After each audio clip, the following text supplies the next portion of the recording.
Oi, gente, tudo bem? Daniel por aqui. Eu vim falar de um assunto fantástico com uma pessoa maravilhosa que eu tô devendo conversar faz tanto tempo. Mas faz anos, assim, a gente era tudo jovem e a gente ficava no Twitter, pô, vamos conversar, vamos falar sobre código, vamos falar sobre programação, vamos falar sobre design de interação, vamos falar sobre Guimarães em Portugal, vamos falar sobre Pastelzinho de Belém, vamos falar de qualquer coisa e a gente não falava, e aí a gente arrumou um pretexto, na verdade, para ter uma conversa. Eu podia até tirar depois o assunto dessa apresentação e ficar só batendo papo, que ia ser uma delícia, ia ser maravilhoso, mas para não ficar parecendo que é só uma desculpa para amigo ficar batendo papo na internet, então a gente vai ter um assunto específico. Eu vou conversar, até engasguei aqui. Eu vou conversar com o Rodrigo Medeiros, que é designer de interação, professor do Instituto Federal da Paraíba, é local leader do XDA Recife, que foi daí que eu acho que eu conheci. Ele é curador do DataVis BR, DataVis Brasil, que é uma publicação sobre visualização de dados em português. Ele é doutor em computação, mestre em tecnologia pela Universidade do Minho, que eu acho um nome maravilhoso, Universidade do Minho. Parece uma coisa doida, assim. E ele está fazendo esse projeto desde 2009 para tentar, acho que, sei lá, criar um catálogo sobre visualização de dados no Brasil. Eu vou trazer ele aqui, aí ele me explica isso melhor. Vou trazer aqui o senhor Rodrigo Medeiros. E aí, Fala a Daniel, verdade, Rodrigo. beleza? É tudo desculpa para a gente conversar. Cara, faz muitos anos mesmo, assim, acho que uns 4, 5 anos no mínimo, assim, que a gente não conseguiu marcar pra falar. Nossa, Mas obrigado pelo convite, assim, muito massa a gente poder falar um pouquinho sobre visualização de dados aqui, né, e tentar comunicar com a comunidade de UX, né, que existe essa área, na verdade, né, que muitos UX podem se interessar em trabalhar com isso daqui. Tenho feito essa pesquisa sobre DataVis, na verdade, há muito tempo, mas o DataVis BR veio um pouco depois, né? Veio mais ou menos em 2013, por aí. E aí, mais ou menos em 2015, eu engatei, dizendo assim, ó, vamos de fato falar um pouco mais sobre isso.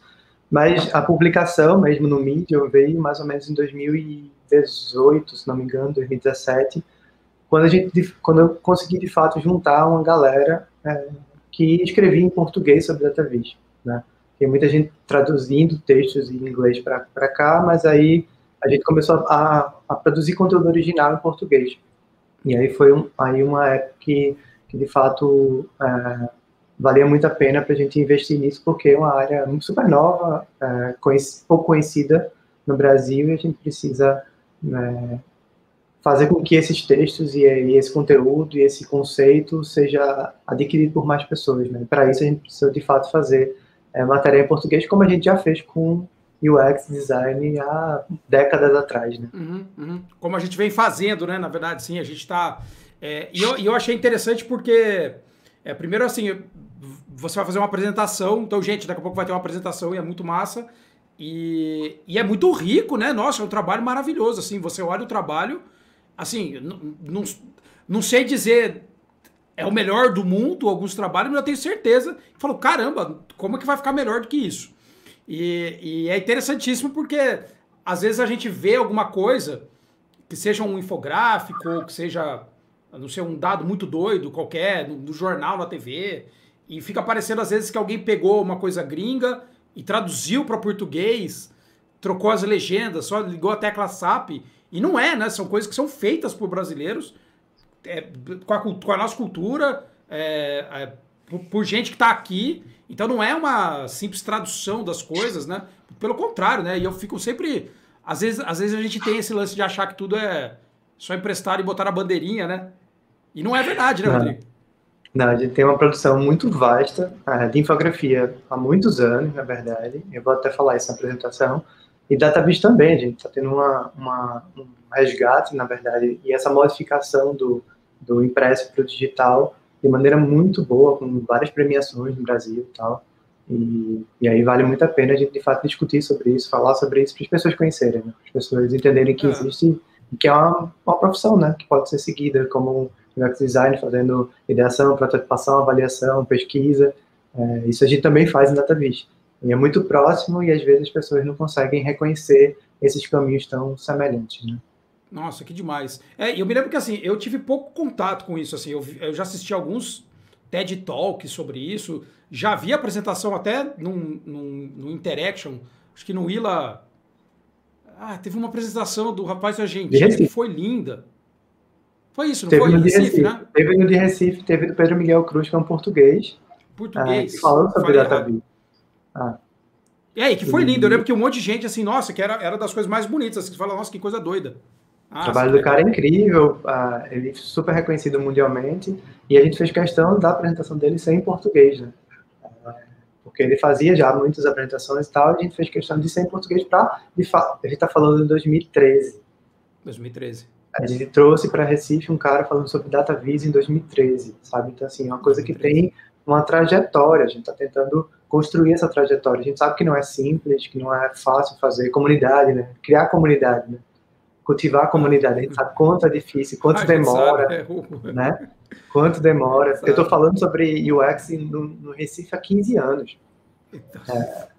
Sabe? Então, se eu estou falando sobre UX e UX agora no mercado começa a ser reconhecido, agora em DataVis é que a gente está nesse caminho aí para ser reconhecido e fazer com que outras pessoas possam ir para essa profissão. Muito legal. Nossa, então vai ser muito massa. Então eu vou fazer o seguinte, eu vou colocar a sua tela da sua apresentação. O Rodrigo tem uma apresentação que é linda, depois tem uns artigos no Medium que traduzem um pouco também disso para vocês verem com mais calma, se alguma coisa de repente você fala, nossa, queria saber um pouco mais, então não precisa ficar tirando um print e sair correndo, porque depois tem essas coisas ali de maneira mais linear não digo, mas em texto ali para vocês pesquisarem, acho que vai ser muito legal também. E é isso, eu vou colocar a sua tela, e aí vai acontecer assim, gente, a hora que eu colocar a tela, eu vou deixar o Rodrigo aqui, mas a hora que o Rodrigo colocar em tela cheia, ele vai perder o contato comigo, aí eu vou sair e deixar ele sozinho.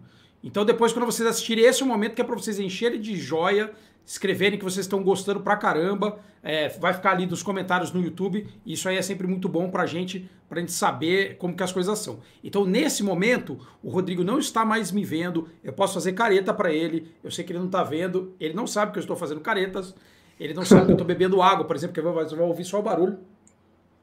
Muito obrigado, Daniel.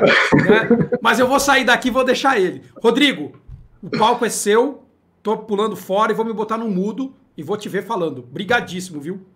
Massa. Valeu, Daniel. Seguinte, como o Daniel já falou, a gente já se apresentou um pouquinho, mas eu vou falar um pouco mais. Eu sou o Rodrigo Medeiros, eu sou professor de IFPB, do Instituto Federal da Paraíba, e tenho feito, na verdade, esse trabalho de entender um pouco mais sobre visualização de dados, e principalmente a visualização de dados que a gente faz no Brasil.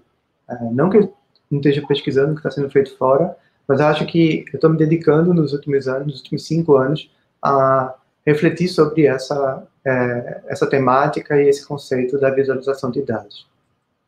Então, o que é que eu tentei trazer aqui, tentar fazer uma apresentação bem curta para a gente poder ter tempo para discutir também com o Daniel e depois responder as perguntas no YouTube sobre isso. Vou falar um pouquinho da história da infografia no Brasil e depois eu vou explicar por quê.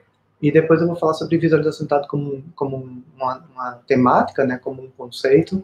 E aí eu vou trazer em divisões de categoria sobre interfaces físicas, o design e a ciência de dados, jornalismo de dados, interfaces cartográficas, os grupos de pesquisa que trabalham com isso aqui no Brasil e as comunidades que estão debatendo e discutindo como existe a XDA e tantas outras aqui no Brasil para design de interação, também existe também para visualização de dados.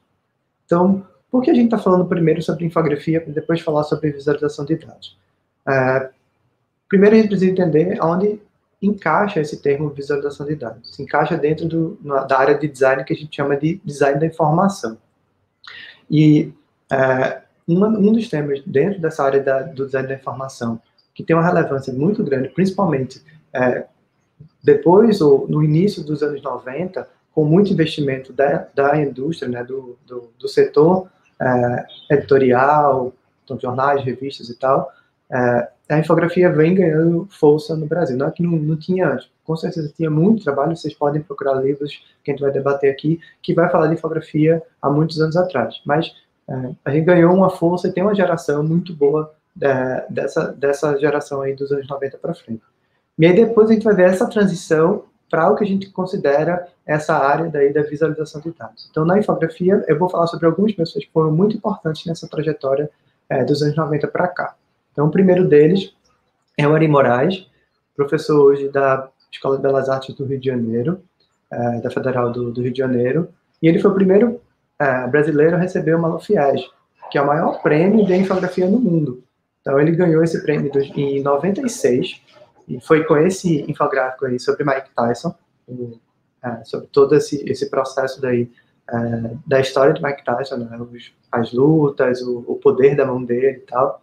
E o Ari é um cara super importante, porque além de formar muita gente nas suas equipes, ele também escreveu esse livro, Infografia, História e Projeto, e também tem um outro livro sobre infografia, que é o Design da Notícia, que debate o tema da infografia como um todo nesses dois livros aí, e que foi, de fato, muito importante. Um outro cara super importante nessa geração é o Mário Cano. Ele tem um livro sobre isso, a infografia, né, como está aí colocado. Ele é um antigo editor de infografia da Folha de São Paulo, e assim como o Ari, e assim como o Luiz Iri, que eu vou falar na sequência, ele formou muita gente, né?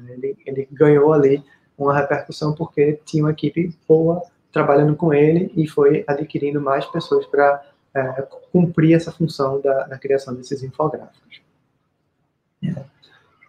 A terceira pessoa que eu vou falar é o Luiz Iria, é o antigo editor de infografia da revista Super Interessante, que vocês devem conhecer a revista exatamente pelo investimento da revista nos infográficos. Então, ele ganhou uma Malafiege com essa reportagem aí sobre golpes de mestres em 2013, e essa reportagem tinha 9 páginas na revista, imagina, tá super longa e tal.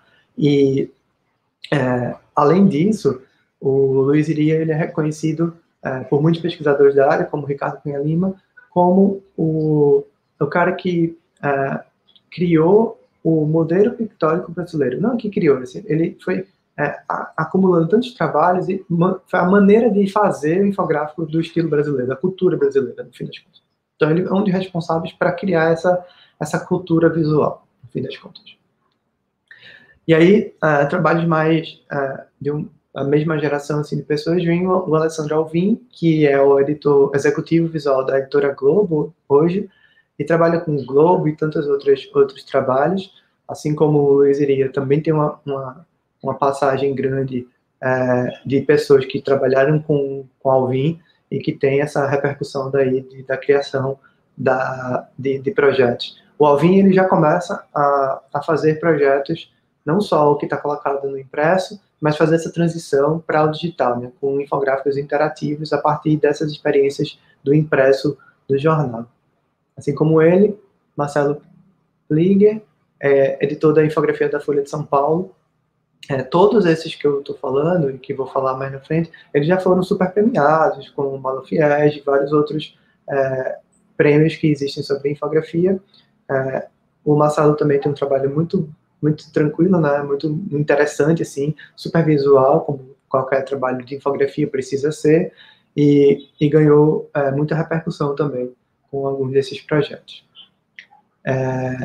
O Rubem Paiva, ele é um ex-editor de arte do Globo, e assim como eu falei dos outros, o Rubem, ele também está trabalhando com essa modificação, né, essa criação aí do impresso para o digital, então essa transição para o infográfico interativo. Então, um dos projetos recentes aí do Rubem foi esse, tentando encontrar conexões entre a família Bolsonaro e os assessores, né, procurando entender essas relações das pessoas com a família.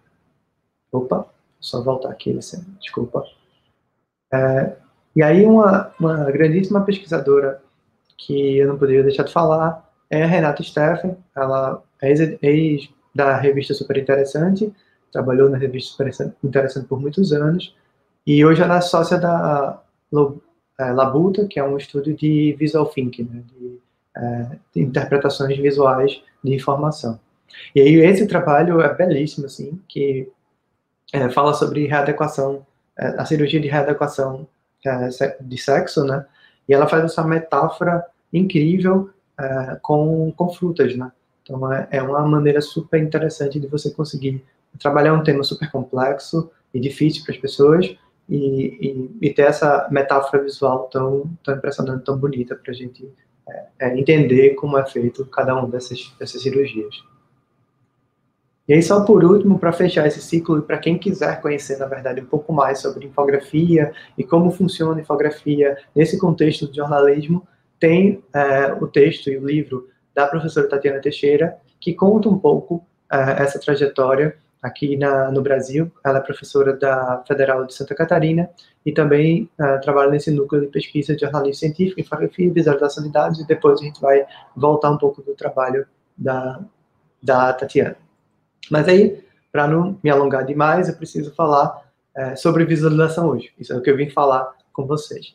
Então, a gente vai falar um pouco sobre visualização no Brasil, especificamente, e eu tenho feito essa pesquisa desde 2015, mais ou menos, quando eu publiquei esse artigo com a Júlia Gianella, quando a gente debatia os avanços de pesquisadores brasileiros nessa área de visualização. Então, eu fazia curadoria sobre design e visualização de dados da Campus Party nessa época, e aí meio que juntou esse conhecimento para a gente debater a partir desses trabalhos que estavam sendo compostos ali.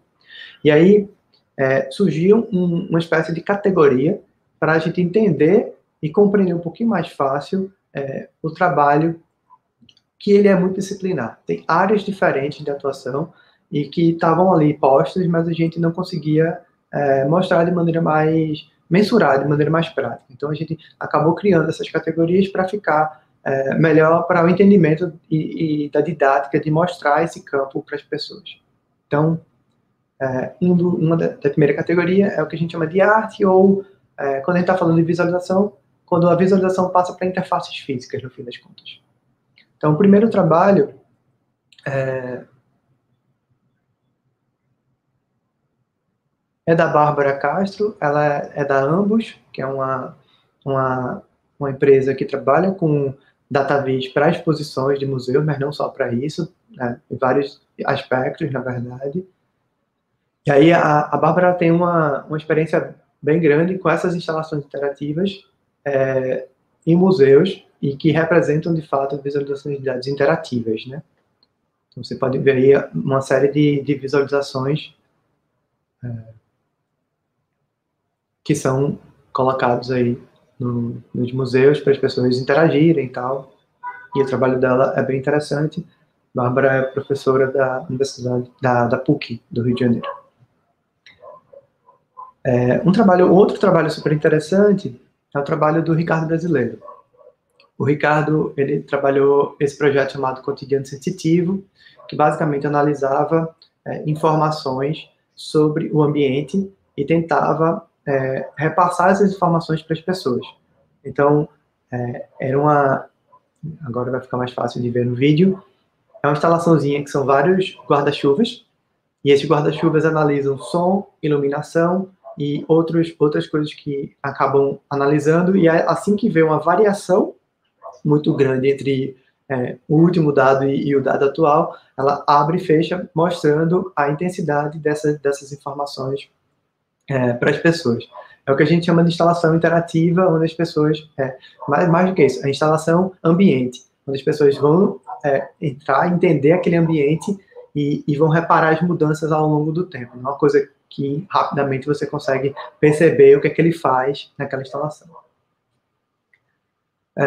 Eu também fiz uma pesquisa que falava um pouco sobre esse meio de ser uma visualização ambiente, né, que foi o Warning. Eu fiz uma visualização de dados que mostravam 30 cidades no mundo a respeito sobre qualidade do ar. Então, a gente visualizava essas cidades a partir dessas nuvenzinhas que estão aí, e aí a gente representava isso graficamente, tanto na tela, como visualmente, desculpa, tanto na tela como nessa interface física, onde as pessoas podiam também interagir e entender um pouco mais sobre cada uma dessas cidades. Um outro projeto que é bem interessante é o projeto do Douglas Luden. Ele fez dentro do laboratório na Faculdade de Belas Artes do Rio de Janeiro, com a professora Doris, dentro de uma disciplina do curso de design lá e de artes visuais, desse laboratório chamado LabVis. Esse trabalho sobre a escravidão nas Américas. Então, tá vendo do lado direito aí tem as imagenzinhas, que tem os anos e a quantidade, cada bolinha dessa daí representa uma quantidade X de escravos que foram, que fizeram, né, essa viagem para cá, da África para cá, e são representados aí de países, etnias, que eles representam um trabalho bem bonito e físico, né, não tem interação com o digital. Ricardo Capra, ele já tem esse trabalho mais interativo, aí ele analisa a experiência das pessoas com alguns temas na cidade do Rio de Janeiro e faz essa visualização do teto do museu, né, que ele chama Data Sky exatamente por isso. E aí a representação é a partir de emojis. Então você vai ver lá em cima, você vai sentar, olhar para cima e vai ver um monte de emojis que representam a satisfação ou não da pessoa sobre alguns temas na cidade do Rio de Janeiro. Trabalho bem interessante, visual também. E a segunda categoria é Design e Ciência de Dados.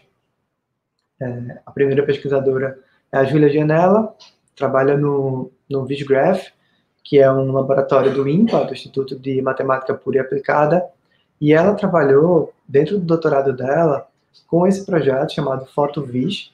Então, ela fez uma prototipação dessa ferramenta, que analisa um grupo de fotos do Instituto Moreira Salles. Então, você tem lá a galeria do Instituto, né, de fotos, e você tenta criar camadas para analisar cada uma dessas fotografias. Então, você procura em fotos que estão na horizontal, fotos que estão na vertical. Tem várias informações, vários filtros que você pode fazer para visualizar cada um dessas fotografias que estão no projeto. A Júlia, depois eu vou falar, ela também ela trabalha muito com a comunidade DataVis no Brasil e ela tem um projeto super interessante lá no Rio de Janeiro. O Ricardo Amorim, ele é da Café, que é um estúdio de design e de visualização do Rio de Janeiro, e que trabalha muito com visualização interativa na web, né? Que essa é um dos campos que tem evoluindo muito aqui no Brasil, e também um estudo super premiado, tem vários dos projetos que eles trabalham já são premiados, tanto em publicações, em premiações para a web, como premiações focadas em DataVis e tal. E é um projeto, é um estudo bem premiado mundo afora. Um outro trabalho e um outro pesquisador é o André Esperidião. André tem esse projeto que chama Bueiro Conectado, e basicamente ele analisa, ele tem essa interface física, né, que analisa o estado do bueiro e conecta a partir disso com o poder público. Então, se tem alguma coisa, algum vazamento de gás, se entrou água, enfim, tem todos uns parâmetros que ele acaba colocando a partir do protótipo para as pessoas entenderem o que está acontecendo nos bueiros, né. Projeto super interessante e que foi uma evolução, na verdade, do trabalho do TCC que o André fez na USP, lá em São Paulo. Como eu falei, essas categorias, elas não são fixas, mas eu coloco o pesquisador onde eu acho que mais se encaixa. O trabalho do Gabriel, ele é muito focado na questão do jornalismo. Porém, eu acho que ele teve uma quebra de parâmetro, ele teve depois que o Gabriel passou pela Super Interessante, a maneira como foi feito os sumários das revistas modificou.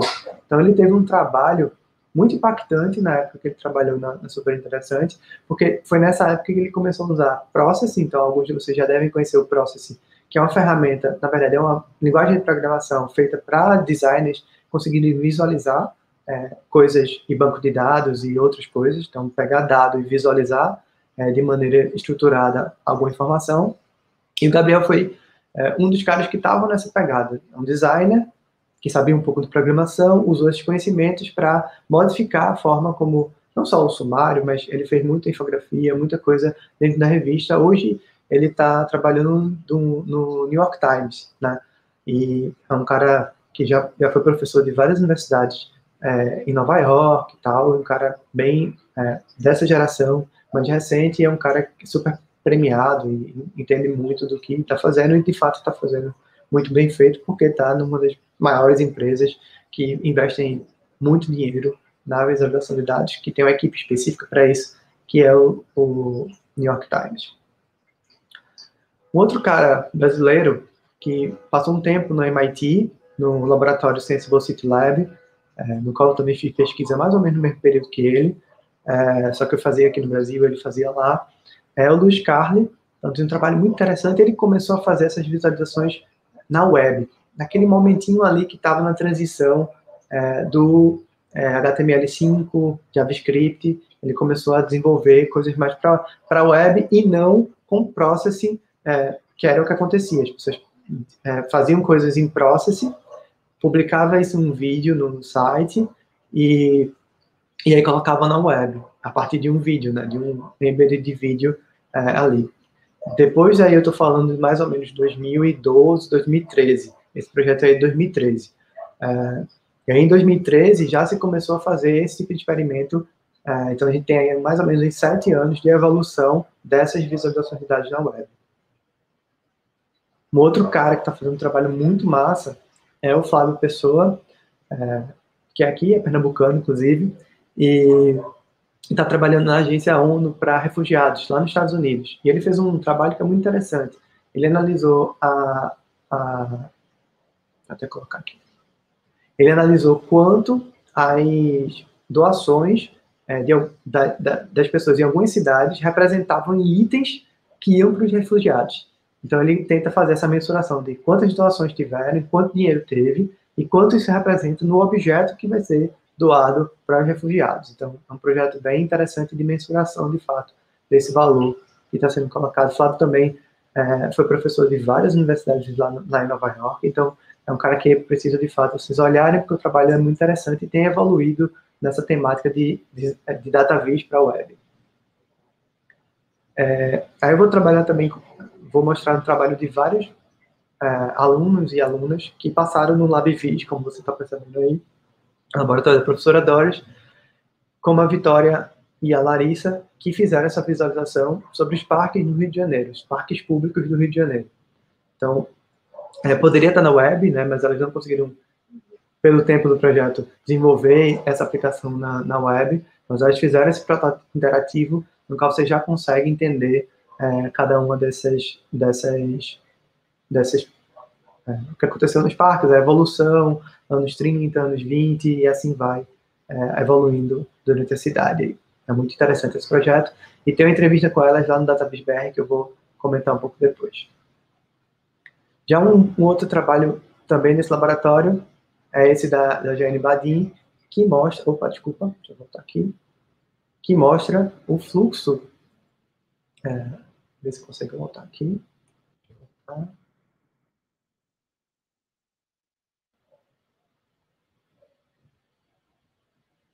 Travou geral. Pronto. Vamos ver se eu consigo mostrar agora. Enfim. É um projeto super interessante que mostra o fluxo de carros na cidade do Rio de Janeiro e que você conseguia visualizar algumas interações ali. Mas, de fato, eu perdi o vídeo aqui e ele não está mais mostrando. Ele não mostra mais. Depois eu tento passar a referência para vocês darem uma olhada, mas ele tem a referência no último artigo que eu publiquei lá no DataVis BR. Um projeto, e é o último projeto sobre esses projetos que vieram do LabVis, esse trabalho da Luísa, que ela pegou pontos turísticos do Brasil e analisou as imagens que foram publicadas e tentou fazer essa visualização das cores que apareciam nas fotografias, para a gente entender as cores que apareciam nos pontos turísticos brasileiros. Então, ela pegou 6 fotografias de cada ponto turístico e acabou analisando a tonalidade das cores que estavam colocadas naquelas imagens. Um trabalho bem interessante. A Luísa hoje, inclusive, trabalha no book.com fazendo UX. Então, a gente vai falar sobre essa categoria, jornalismo de dados.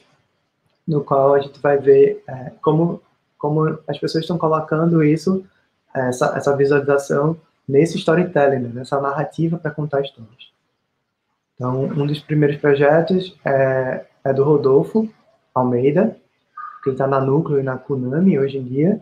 Então, um dos projetos, ele mostra como foi aquela história do óleo, né, nas praias, a mancha de óleo nas praias. Ele mostra o timeline, né, de como foi a evolução e o alastramento, na verdade, dessa mancha de óleo no Brasil. E vocês podem perceber que muito dessa narrativa, ela é vertical, né? Então, você vê uma preocupação muito das pessoas, dos designers, para ter essa navegação no mobile também.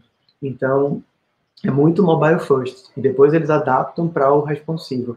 Então, é interessante essa preocupação deles na leitura no mobile também, para as pessoas poderem ter acesso de maneira mais estruturada e mais rápida nessas visualizações.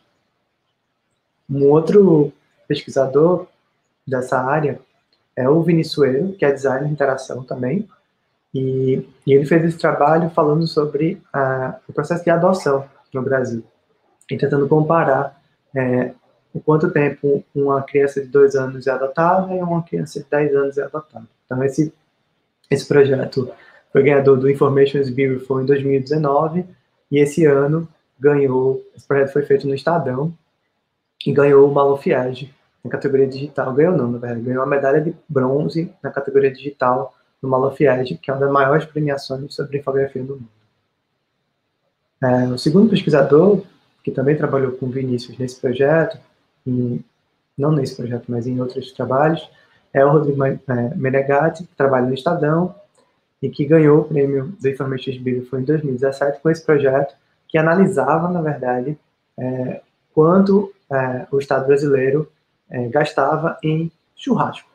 Então, é um dado que é analisado e visualizado quanto o governo gasta fazendo churrasco, no fim das contas. Um outro projeto que tem essa metáfora e essa interação é o projeto do Radar do Candidato, que foi feito pela Carol Cavaleiro, e é bem interessante porque ele mostra figura por figura política e qual é a variação, né, dessas pessoas no espectro ali do que eles estão colocando e falando na campanha política. A Carol está fazendo um projeto interessante agora no Aos Fatos, de análise de fake news, né, de desinformação.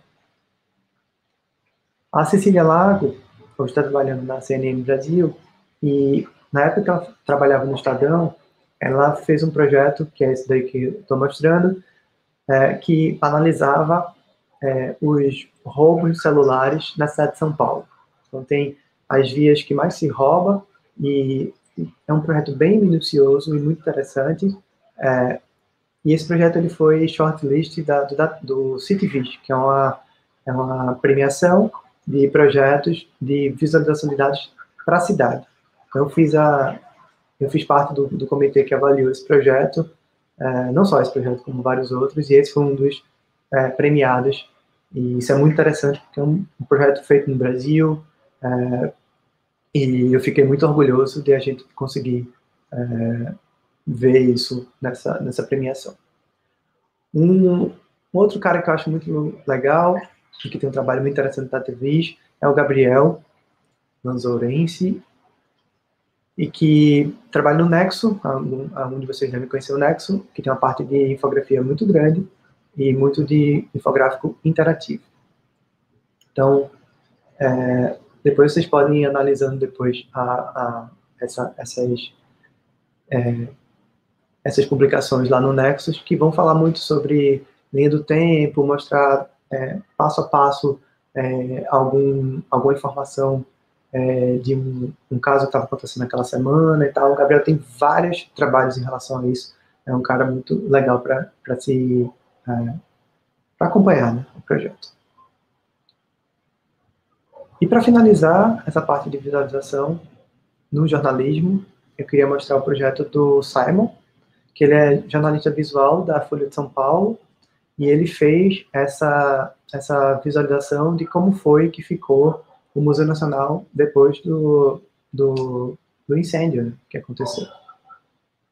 Então, você vai vendo as modificações ao longo do tempo em cada parte que foram afetadas a partir do incêndio. É um projeto bem interessante, tem no portfólio do Simon, então dá para vocês darem uma olhada com mais afinco por lá. E aí as últimas categorias, interfaces cartográficas. Então tem o projeto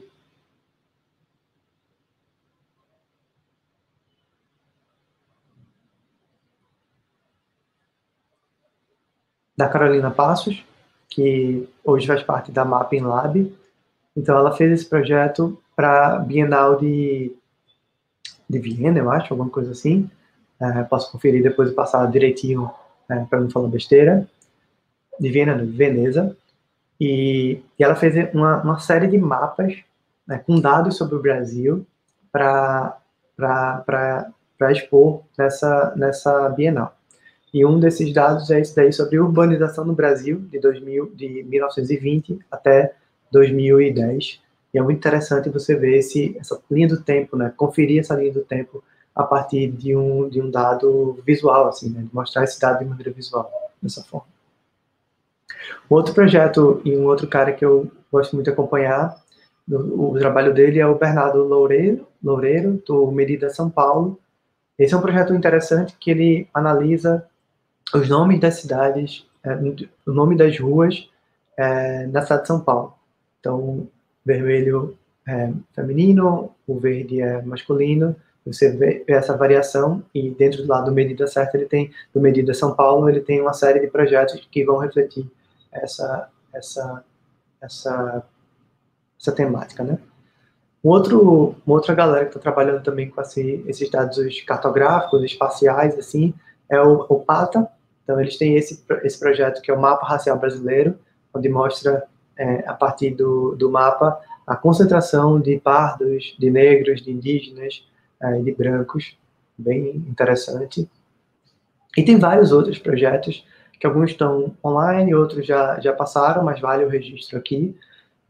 Tem o Fogo no Barraco, que é esse da direita superior. O Estou Sem Água, que pegou a crise hídrica lá em São Paulo, quando faltou por muitos meses, né, água, e você conseguia identificar a região que estava mais necessitando. O da esquerda, lá em cima, é o Fogo Cruzado, que até a Globo usou bastante na cidade do Rio de Janeiro para mostrar. Aí não tem tanto, que isso foi feito aqui em Recife, mas se fosse no Rio de Janeiro, você ia ver uma quantidade maior, talvez, não agora, mas na época que estava colocando na Globo. E o Chega de Fio Fio, que é um projeto que eu acho super interessante, que fala uma temática super difícil, que é o assédio moral, que as mulheres sofrem na cidade, né, em vários lugares, vários ambientes, e que isso pode ser relatado onde aconteceu esse assédio e ficar registrado para as pessoas entenderem e até isso virar política pública de maneira mais estruturada. E aí quem faz isso no Brasil também? Né? Não só esses pesquisadores que eu falei, mas tem alguns grupos de pesquisas e comunidades que estão focados em acrescentar e fazer tanto mais projetos como formar mais gente para essa área. Então, vocês já viram alguns projetos do LabVis, da professora Doris e do professor Cláudio Esperança, da Escola de Belas Artes do Rio de Janeiro, e que tem um trabalho muito genial, tem vários pesquisadores que passaram por lá e hoje trabalham especificamente com visualização de dados. Então, tem dois pesquisadores que trabalham especificamente com jornalismo, que é o Rodrigo Cunha, da Federal de Pernambuco, que trabalha com grid, então ele é da área de comunicação, mas trabalha muito com design também, e a Tatiana Teixeira, que é essa do cantinho ali da direita, que eu já falei sobre ela, trabalha muito jornalismo e comunicação sobre DataVis. O professor Luiz Velho, que é esse do VisGraph, ele trabalha no INPE, no INPA, né, que é o Instituto de Matemática Pura e Aplicada, e e que tem um trabalho de visualização com computação e que tem muitos pesquisadores de design que também estão evoluindo essas visualizações de fotografias, de coisas 3D, de várias outras temáticas. Na área de design, tem a professora Carlos Penilo, da Federal do Paraná, que tem um trabalho muito vasto e longo com infografia de saúde e de visualização de dados. Então, uma coisa que tem entrado nessa área de design da informação, mas que tem explorado mais também essa área de visualização de dados, management estruturada. O professor Nazareno, da Federal de Campina Grande, que está à frente do Laboratório Analytics, que trabalha muito com visualização para web, então muita coisa para D3 e outras análises de dados, então um cara muito interessante. E eu, lá no Instituto Federal da Paraíba, a gente tem um grupo de pesquisa focado também nessa relação entre design de interação e visualização de dados. E tem muitas outras comunidades, não só o DataVis BR, trabalhando com essa temática da visualização, ou somente da infografia, ou os dois juntos. Então, visualmente é um podcast que trabalha design, mas comenta muito sobre infografia e DataVis, que é do Almi, do Rafael Ancara e do Ricardo Cunha Lima. Depois a gente tem o Pensar Infográfico, do Fabiano de Miranda e do Rafael Ancara, que ensina um pouco sobre infografia para pessoas de áreas diferentes, né, não só de design, mas também fala um pouco sobre DataVis. Tem a Escola de Dados, que aqui é uma comunidade super grande, estou botando a Natália como representante, mas tem uma comunidade por trás bem grande, que mostra DataVis para jornalistas, então o foco é jornalistas. Lá no cantinho, a gente tem o Pizza de Dados, que é uma comunidade que trabalha com ciência de dados, né, mas falam também sobre visualização, da Jéssica, Daniel, eu acho, e da Letícia. Eu posso confundir os nomes, mas depois eu deixo certinho para vocês. E, por fim, tem o DataVis Rio, da Júlia Gianella e do Leandro Amorim, que eles fizeram a comunidade para juntar pessoas, uma vez por mês, para conversar sobre projetos de DataVis na cidade do Rio de Janeiro, e que foi mais ou menos na mesma época que também despontou o DataVis Brasil, DataVis BR, que é uma publicação em português, no qual a gente se preocupa em fazer conteúdos originais, não só traduzir coisas que a gente também faz, mas fazer conteúdos em português para mostrar mais essa temática para as pessoas. A gente está fazendo uma série que, inclusive, se baseou nessa palestra, chamado Visualização de Dados com Sotaque Brasileiro, já está na terceira parte, então muitos desses projetos que a gente comentou aqui já estão publicados lá, vocês podem ir lá para dar uma olhada também, de maneira, como o Daniel já falou, de maneira mais estruturada em cada uma dessas ferramentas e projetos de experimentação dessas pessoas. Então, Daniel, muito obrigado pela oportunidade de falar, de apresentar um pouco essa temática para o pessoal. Quem quiser me procurar, é só procurar o Medium do DataVis BR, o Twitter do DataVis BR, ou ir lá no Twitter, procurar Medeiros Rod. Eu vou estar por lá também para conversar com vocês, tirar dúvida, para quem precisar aqui no YouTube depois tirar mais dúvidas e responder algumas perguntas, pode ser interessante a gente fazer. Beleza? Muito obrigado pela oportunidade. Ah, rapaz, eu adorei.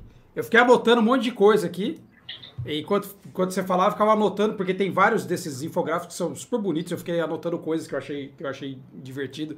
E uma das coisas que eu gostei, várias, né? Eu gostei de várias, mas eu vi quando você mostrou aquele primeiro do Luiz Iria, que é da super interessante, e tem um infográfico dele que é do fundo do mar, assim. E eu me lembro daquele infográfico, eu me lembro quando eu vi aquilo. Né? Eu falo, nossa, eu lembro desse infográfico. E eu sempre gostei muito da revista Super Interessante. Assim, eu tinha desde o primeiro número, eu colecionava. A primeira que falava de fusão a frio, eu me lembro que tinham supercondutores, supercondutores. Sim. E a primeira Super Interessante era preto e branco dentro, ela não era nem colorida. E aí só foi ficar colorida na segunda, eu lembro disso. E era muito doido. E eu sempre gostei desses infográficos que às vezes não sabia nem o nome. Então tinha um que era a História da Vida, esse eu acho que era importado, que se desdobrava, Torre da Vida. Se desdobrava, ele ficava enorme, eu adorava aquilo. Achei sensacional.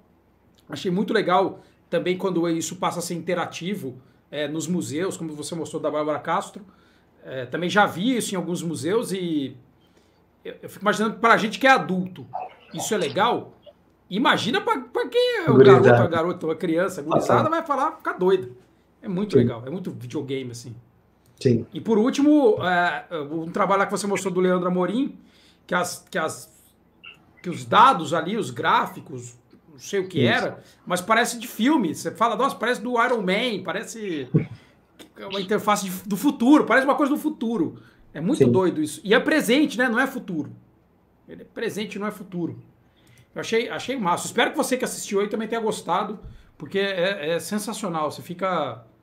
e a gente tem uma liberdade de experimentar, né? De tentar criar não só narrativas, mas formas de visualizar que não é tão usual.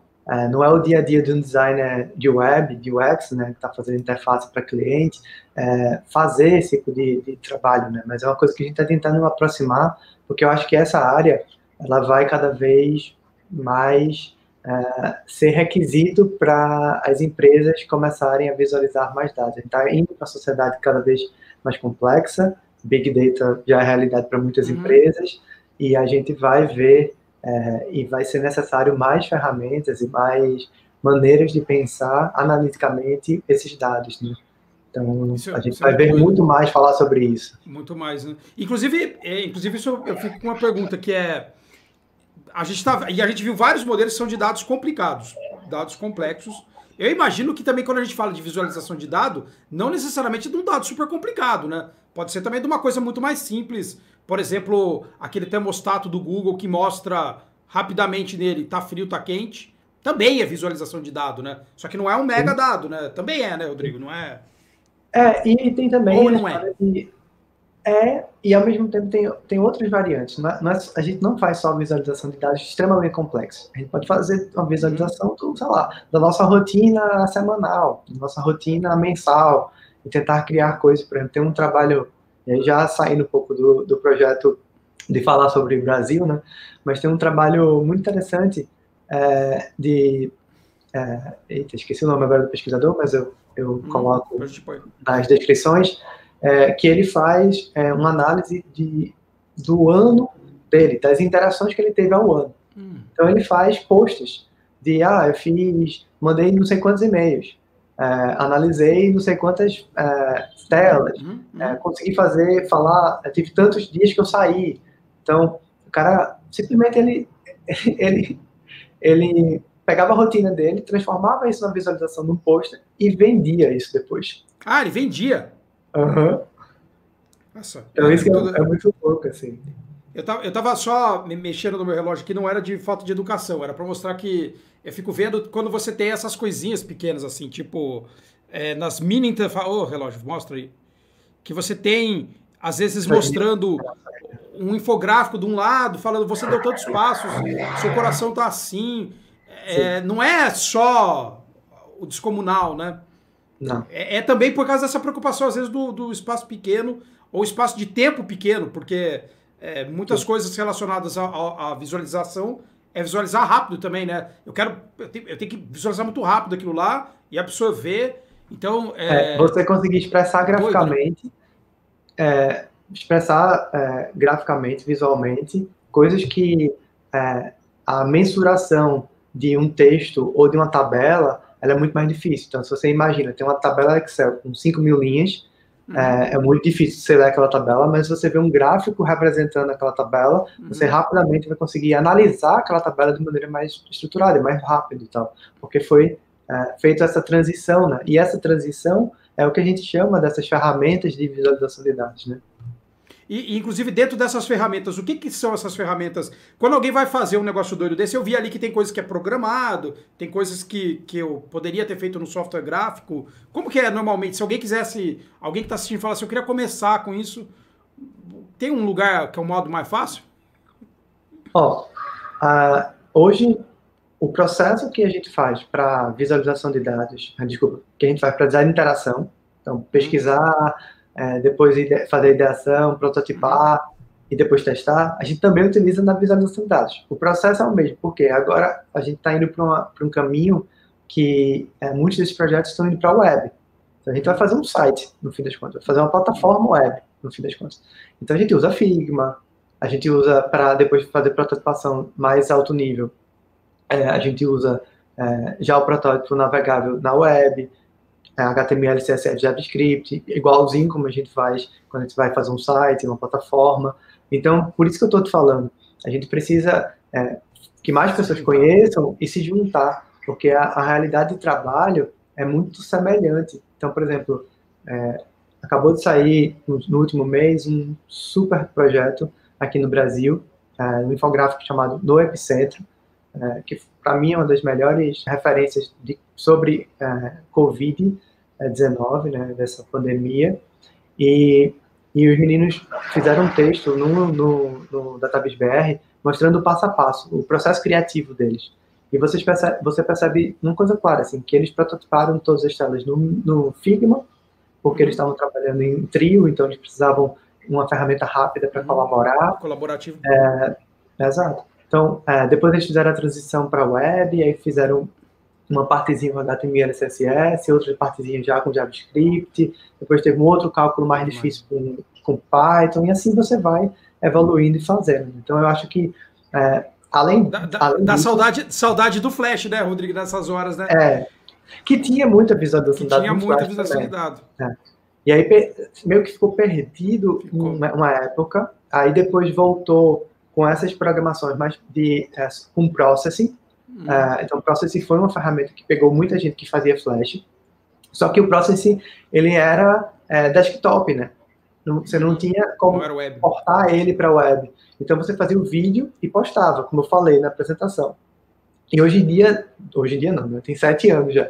De 7 anos para cá, de 2013 para cá, com os frameworks JavaScript e a consolidação do padrão web, isso está sendo colocado tudo para a web, né? Então, é massa porque tá vendo... Eu sumi, mas eu tô aqui.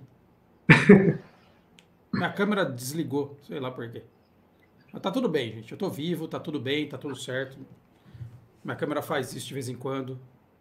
Bateria acabou. Pera aí que eu vou trocar de câmera. Fiquem aí, senhor. Tá tudo certo. Bateria acabou. Não era nem para ter bateria essa câmera. Vou trocar de câmera, a gente tá aqui, ó. Aqui não tem problema. Aqui, só segura aí para não ter dor de cabeça, gente, quem tá olhando. Eu vou trocar de câmera e tá tudo certo. Pronto. Aí. Só não cai a câmera, fica aí. Aí. E aí a gente tem, o que eu tava tentando completar, além desse processo que a gente já conhece, que é Figma e etc, tem ferramentas que dá para experimentar a visualização de dado, colocando, sei lá, uma base de dados e você visualizar rapidamente. Então, tem o Tableau, tem o Flourish, tem outras ferramentas que você simplesmente carrega o dado lá e ele consegue te mostrar uma visualização. Porque eu reparo que alguns desses dados, eu reparo que são dados que a pessoa manipula na hora, que são interativos, né? Tem alguns desses daí são fixos. Então, em alguns casos, a pessoa, quando compara uma coisa com a outra, o dado se mexe. Então, tem que ter uma linguagem por trás para poder fazer isso melhor, né? Não é tão estático, né? Em geral, isso é feito com D3, né? Que é ou D3 ou React, que são duas bibliotecas JavaScript focadas... O D3 é focado para visualização, o React nem tanto, né? O React é mais geral. Mas aqui tem muita gente que usa para visualização. E eu acho que é uma tendência, tá? Eu acho que essa tendência veio para ficar de fato, e eu acho que a gente vai ter por muitos anos essas visualizações para a web, e por isso que o mercado precisa estar muito consciente disso. E muito consciente disso que vai precisar de mais profissionais, com certeza. Então, já tá surgindo, né? Então, várias dessas empresas que eu falei aí tentam contratar e não conseguem. Porque, não sei se as pessoas não estão focadas nessas empresas ou simplesmente porque o mercado... Ou se parece que é uma coisa do futuro, sabe? Porque às vezes tem coisas que eu vejo e falo, nossa, parece que isso é do futuro, não é de agora, não precisam agora. Parece coisa Não, lá do ano 3000. não, cara, uma parada que a gente já faz, né? Se você pensa de maneira estruturada, né, didaticamente, e pensa na metodologia de design, a gente já faz o processo. A gente só precisa despertar que isso é possível, como profissão. E quando a gente pensa nessa questão, duas coisas. Uma na questão de UX, que a gente tem uma preocupação muito com testar se a pessoa está compreendendo aquilo. Que a gente faz muito um protótipo para testar.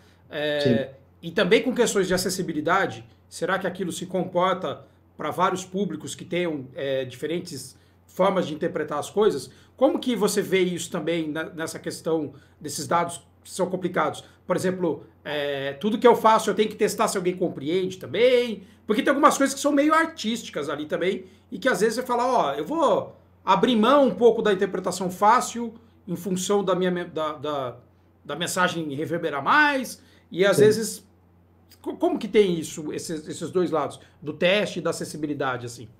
Tá, tem 3 pontos aí que a gente precisa dividir. É o seguinte, o primeiro o profissional, tem vários tipos de profissionais que estão trabalhando com isso, né? Então, por exemplo, tem o Pedro Miguel Cruz, que é um português, vou até falar o caso dele. O Pedro, ele trabalha a visualização como um processo de metáfora artística. Então, ele pega um dado e ele faz meio que uma caricatura do dado, ou seja, ele extrapola o dado para fazer com que aquele dado seja mais visualizado pelas pessoas, as pessoas consigam compreender aquilo ali, ou ele ele diminui e faz um dado menorzinho só para as pessoas visualizarem aquilo ali e depois explodir com a outra coisa. Então, é uma estratégia dele, assim, como profissional. Ele acha que a DataVis para ele é um processo artístico. Beleza, massa, tudo bem. E aí é o projeto artístico dele, vai estar na internet, mas é um projeto artístico. Já quem está fazendo isso para a indústria, né, que está fazendo isso para o mercado, eu acho que eu tenho visto a preocupação maior dessas pessoas com o processo de UX, né? Processo de pesquisa, de entendimento, de análise de acessibilidade. É uma coisa que eu percebo que tem ganhado mais preocupação das pessoas. A gente passou muito tempo, e aí eu estou falando 2013, 2020, preocupado em fazer, porque a gente ainda estava aprendendo a fazer com que as visualizações na web fossem mais estruturadas, eles conseguissem ganhar fluidez na internet e tal. Agora a gente está no momento de pensar sobre isso. Então, lá no DataVis BR, por exemplo, a gente tem um texto falando sobre acessibilidade em DataVis. Então, a gente fala sobre daltonismo, por exemplo, né? Como a gente faz em UX também, da mesma forma. Então, como isso pode impactar na interpretação das pessoas com essas visualizações. Esse projeto que eu comentei no Epicentro, no processo criativo dos caras, eles contam que uma parte super fundamental na decisão final de como é que eles iam publicar foi um teste de usabilidade. Então, eles fizeram um teste de usabilidade para ver como é que as pessoas interpretavam aquela matéria jornalística para eles conseguirem evoluir as metáforas. Então, teve, por exemplo, partes do storytelling que eles estavam contando, eles tiveram que cortar, porque as pessoas não estavam, não compreenderam, mas assim, não estavam, tinha muitos passos para aquela informação chegar. Né? Então, eles cortaram alguns passos. Quebrava o flow da coisa, né? Totalmente. A imersão não era tão fluida e tão interessante como o resultado final que eles colocaram. Então, eles fizeram esse contato. Você vai dizer, é comum fazer? Não, Daniel, não é comum fazer. Mas está tendo uma preocupação. Mas também é uma coisa que é nova, né, Rodrigo? Assim, ela como a gente está pesquisando uma coisa, daqui a pouco a gente encaixa essa camada. Inclusive, você fala, um dos motivos da gente estar tendo essa conversa, trazer essa preocupação para mais gente, inclusive diversa.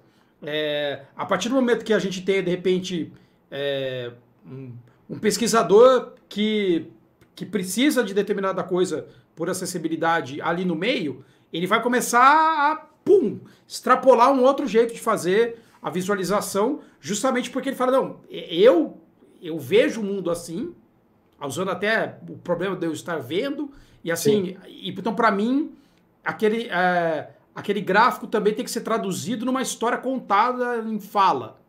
Sim. Mas precisa ter gente ali, trazer essas pessoas para poder ter essas discussões, né? Preocupado com isso. Sim. Esse é um tema que tem ganhado repercussão, de fato, na literatura, nos textos e artigos e tal, mas no mercado também. Então, tem uma preocupação, de fato, com isso daí. Mas é uma coisa que eu acho que, assim como... eu acho que a preocupação, se você pensa direitinho, assim, na questão de desenvolvimento, colocar na acessibilidade para a web, né? Colocar alto nas imagens, fazer todo o processo de codificação do JavaScript, do HTML de maneira estruturada e tal. Isso a galera faz, porque isso está no DNA de quem já faz UX, né? Mas as questões mais estruturantes, talvez são questões que aos poucos isso vai chegar para essa área também. Muito bom, muito bom. E quando você pensa nesse profissional, então, que a gente precisa, que tem poucos ainda no mundo, até para fazer um convite para quem está assistindo aqui, que de repente é do design gráfico, ou é um desenvolvedor, uma desenvolvedora, é uma coisa que... Vou falar aquele negócio que eu sempre falo, voltando uma casa. Quando a gente fala de UX, a gente fala assim, olha, a gente quer uma diversidade disciplinar também. Então, a gente quer que uma pessoa venha trabalhar e que veio da psicologia. A gente quer que alguém que veio da ciência de dados venha. A gente quer pessoas de vários lugares, porque quanto mais embaixadores dos usuários dentro dos projetos, hipoteticamente melhor eles ficam. Então, a gente tenta abraçar pessoas que realmente são de várias áreas, e é o discurso que a gente fala, eu falo no canal, todo mundo que eu conheço fala, não, você, não importa a sua área. Também falo. Você também fala, né? Não importa a sua área. E realmente não importa a sua área, eu quero que venha um médico trabalhar aqui, uma médica. Então, para essa área, importa de onde veio, quem que é a pessoa que vem trabalhar com isso? Eu vou dar Na real! Eu vou dar logo o exemplo desse trabalho que a gente fez uma live falando sobre o projeto do Epicentro, que ele é muito significativo. Era um jornalista, um designer e um programador trabalhando no projeto, certo? O jornalista programava em Python, o designer fazia web e codificava front-end, e o programador ajudava no front-end também. Então, essas equipes, elas serem multidisciplinares, ela é fundamental para o projeto correr. Então, se a gente espera um design generalista para trabalhar com visual, sim, a gente espera. Espera também um cara focado em data viz, focado em interface, pode ser. Focado em front-end, pode ser. Isso depende da realidade da empresa e do mercado que ele está, né? O mercado aí em São Paulo, ela é diferente do mercado aqui em Recife, aqui no Nordeste, de maneira geral, e como eu falei, é a maturidade da empresa. Se a empresa tem gente suficiente para dividir as tarefas, massa. Não, essa não é a realidade da maior parte das empresas, né?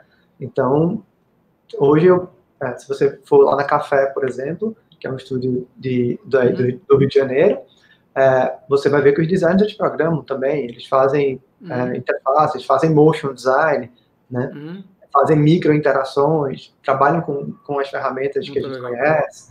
Então, vamos lá. Qual é a habilidade que as pessoas... Qual é a área que as pessoas... Né? Qual é a habilidade e a área que as pessoas... Cara, curiosidade. Né?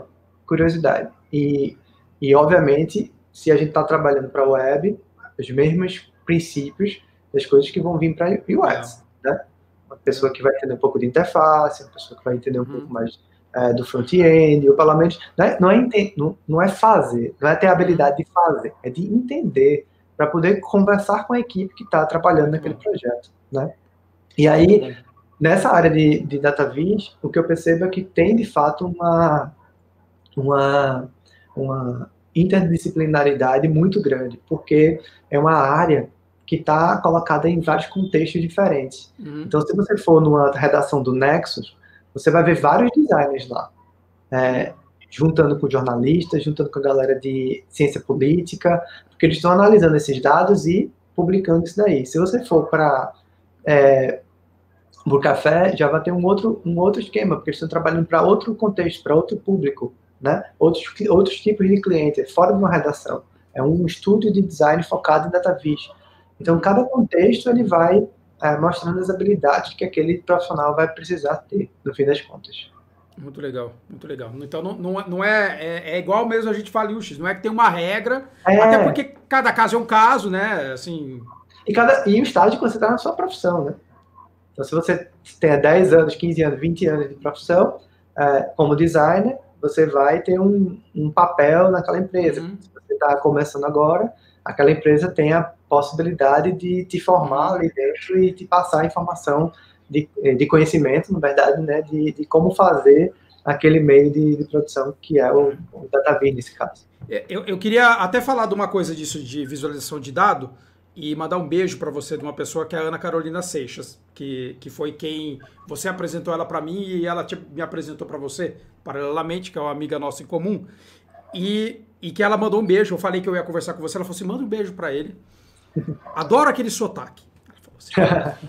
E ela fez um trabalho, eu fui assistir o trabalho dela no TCC dela, de visualização de dados, ela talvez tenha te mandado, que ela fez com bordado. Então, ela precisou adquirir uma capacidade nova que ela não tinha, que não foi Figma ou Adobe, não sei o quê, foi bordar, porque ela decidiu, pelo que ela queria visualizar, e falando sobre a constância daquele dado, que ele não era efêmero, que ele tinha que ser bordado. E ela foi lá aprender com a avó dela, que eu conhecia, uma fofa. Ela ganhou nota 10 daquele trabalho, não sei se ela te contou, e que foi maravilhoso, e que mostra que realmente tem ferramental, depende, né? A gente... Carol, oi Carol. Carol é massa, porque Carol, na verdade, ela viu umas palestras na Campus Party, né, sobre visualização, e entendeu que aquilo era um campo de atuação, e depois correu atrás, tanto para ser UX, como para trabalhar com DataVis depois. Tem uma temática dentro do DataVis, que é o que a gente chama de dados humanizados. Então, esses dados humanizados é exatamente aquilo que eu estava comentando. Às vezes é uma rotina que você está pegando um dado e está tentando materializar ele de alguma forma, né? Então, essas interfaces físicas, né, de você tocar e conseguir identificar e passar aquele dado para as pessoas, é muito interessante. É uma tendência. Tem muita gente fazendo isso mundo afora, né? E Carol, E é massa porque... Eu pedi, inclusive, um texto para ela, tá me devendo esse texto no DataVis BR. Olha lá, Carol. Você viu? Você foi mandar um beijo e recebeu uma cobrança aqui. É assim, por favor. Mas eu adoro ela, e foi muito legal o negócio do trabalho, justamente porque tem essas discussões também do afeto em cima daquilo, de você poder ter feito e ter o afeto do objeto. Então é um negócio que é muito doido. Até, assim, o mundo não é um mundo só digital. De novo, por isso que eu falei, algumas visualizações de dado que eu vejo do mundo... Porque, falando sobre o futuro disso, porque assim, eu vejo muito um futuro de coisas que não são só uma tela ou umas telas nas casas das pessoas daqui a 15 anos, e sim uma disposição de dados sendo pego por um monte de sensores e acionadores na casa das pessoas, que vão acionar dado dentro da casa através de luzes que informam que tem muito trânsito hoje, ou espelhos que isso aí já tem, né? Aqueles espelhos mágicos que... Sim. Então, é muito massa que essas coisas vão existindo, né? Eu acho muito legal. O que você vê, assim, do futuro disso, tanto para quem está no Brasil, ou alguma outra coisa que você vê de fora que tá faltando aqui, ou vice-versa? Como que você vê o futuro? O futuro da DataVis, né? Eu acho que a gente está numa pegada de consolidar esse campo de atuação no Brasil, que já está consolidado mundo afora há muitos anos. Então, se você pensa por exemplo, em conferências e tal, isso a galera já fala no começo dos anos 2010, sabe? 2009, 2010, já tinha gente falando sobre isso há muito tempo. Então, a gente está demorando para chegar de maneira mais focada com isso aqui no Brasil. Sobre essa tendência de a gente ter o que a gente chama de visualização ambiente, né? Eu acho que isso pode ser uma possibilidade, tá? De fato, assim, e ser cada vez mais ubíquo, né? A gente vê a tecnologia, não vê a tecnologia, mas ela está ao nosso redor, né? Total, Cunhaves, ela tá ali, abraço. total, totalmente. Eu acredito nisso, que vai de fato acontecer. Sobre futuro de ferramental e coisas do mercado que vai acontecer no Brasil, sobre DataVis, eu acho que essa tendência, como eu te falei, da visualização web, ela vem para ficar, então, oportunidade de muita gente começar a aprender esses frameworks e essas ferramentas que existem hoje, é uma tendência que acho que é interessante para as pessoas começarem a evoluir na carreira. Eu acho que tem também uma possibilidade muito grande desses dados humanizados, desses dados tangibilizados, que aí vão virar produtos, né, fora da web. É uma coisa que, de fato, vai acontecer, está acontecendo, na verdade, então tem várias empresas trabalhando um pouco sobre isso, como a Giulia Lupi, a Georgia Lupi, na verdade, que é uma pesquisadora italiana que está trabalhando na Pentagram hoje em dia, que é uma das maiores consultorias de design do mundo. E aí você vê como a DataVis está tão importante, né? Porque é uma profissional focada em DataVis, que foi para a maior consultoria de design do mundo. Então, é uma temática que, de fato, está chamando a atenção, né? E que, de fato, as empresas estão investindo para a sua evolução. Se você pensa nas interações dos carros nos próximos anos, né? Pensa num Tesla da vida, né? Aquele painel gigantesco ali, muitos daqueles painéis vão estar mostrando dados, né? O que é que de fato é interessante e que é necessário e relevante para as pessoas usarem naquele momento, naquele contexto de utilização. É um pouco UX, é um pouco DataVis, e eu acho que esse é o cenário que a gente está vendo que pode acontecer, e essa mescla pode acontecer muito de maneira mais estruturada e as pessoas entenderem que isso é um campo de atuação legal. Muito legal, muito legal. Eu achei maravilhoso. Eu sei que, assim, a gente tá aqui há 1h10, e é sempre assim. Eu falei para o Rodrigo, quanto tempo? Não, uma meia hora, meia horinha, assim, 1 hora, estourando meia, 1h10, estamos aqui. Mas é massa demais. É um assunto muito rico, acho que é muito pouco falado também, então eu acho que é legal ter isso para a comunidade de design no Brasil conhecer. Eu vou fazer aquele negócio chato, assim, de quem está apresentando o programa, porque eu falo assim, precisamos terminar. Você tem algum recado final que você queira dar para o pessoal? Que você fala assim, Sim. Com certeza. Fale. Primeiro, eu agradecer, né, Daniel? A oportunidade é muito massa. A gente já está bastante tempo tentando marcar. É uma oportunidade de poder falar um pouco do que a gente está fazendo, na verdade, com visualização de dados aqui no Brasil. Quem quiser conhecer um pouco mais sobre essa temática, como eu falei, a gente está fazendo essa série no DataVis BR. Então, só procurar lá DataVis BR e vai encontrar o nosso Medium para ver esses vídeos, ver mais esses projetos, conhecer um pouco mais sobre essa área de atuação, esse conceito, né? E é isso, estamos disponíveis para conversar também sobre outras coisas de UX. Eu tenho um texto, na verdade, que pode interessar muito os UXs, falando um pouco da evolução dessas comunidades e dessas plataformas web que está no UX Design, no blog lá do Fabrício Teixeira. Então, só procurar lá que você vai encontrar também, que eu falo um pouco da evolução dessa tecnologia. Depois me passa os links que eu coloco também aqui na descrição. Isso. Como isso transformou a maneira das pessoas fazerem visualização na web. Isso é interessante para quem está nessa transição e quiser entender um pouco mais. E é isso, velho. Tá dado o recado. Quem precisar e quem quiser entrar nessa com a gente, só ir lá na comunidade da DataVis BR, ir no Twitter, Instagram, só procurar a gente e vai estar trocando ideia. Muito legal, muito legal. Muitíssimo obrigado, Rodrigo. Cara, adorei. Tenho certeza que o pessoal vai gostar. Vou pedir para você que está assistindo, se você tiver alguma dúvida também, deixar aqui nos comentários, aqui no vídeo, que eu passo para o Rodrigo dar uma olhada, acompanhar também. Vou colocar todos esses links para vocês poderem acompanhar esse trabalho lindo. E se você trabalha com isso também, e você ainda não conhecia, entre em contato para falar, nossa, eu tô fazendo isso também. Porque eu sei que, às vezes, você está fazendo e você nem sabia que tinha outras pessoas falando sobre isso, eu acho que é muito legal. Obrigadíssimo, Rodrigo. Cara, então é isso. Obrigado e tchau. Valeu, obrigadíssimo. Tchau.